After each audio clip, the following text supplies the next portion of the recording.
જાડેશ્વર ચોકડીથી જૂના તવરા સુધીનો 5મી 7 કિલોમીટરનો ટ્રાફિક જામ.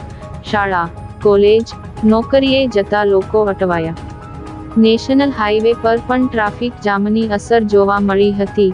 નેશનલ હાઈવેના વાહનો પણ થંભી ગયા હતા. જાડેશ્વર ચોકડીથી જૂના તવરા સુધીના મુખ્ય માર્ગને અડીને આવેલા ટ્રાવેલ્સોના પાર્કિંગથી લોકો હેરાન પરેશાન થઈ ગયા છે.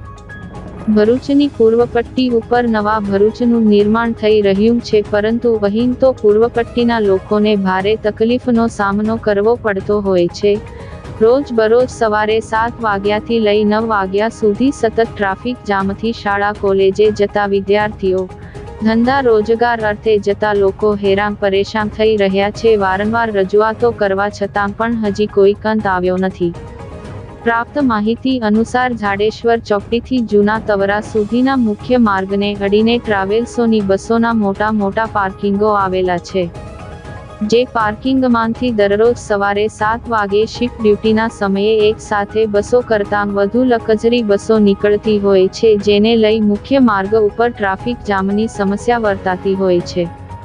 એક સાથે 200મી વધુ બસો નીકળતા પૂર્વ પટ્ટીના જાડેશ્વર ચોકડીથી જૂના તવરા સુધીના માર્ગ ઉપર ટ્રાફિક જામ સર્જાતો હોય છે. આ સમસ્યાને લઈ સ્થાનિક લોકોએ વારંવાર તંત્રને રજૂઆતો કરી છે કે આ વિસ્તારમાંથી બસોના પાર્કિંગ દૂર કરવા, પરંતુ અત્યાર સુધી તંત્ર દ્વારા આ બાબતે કોઈ જ પ્રકારનું ધ્યાન દોરવામાં આવ્યું નથી.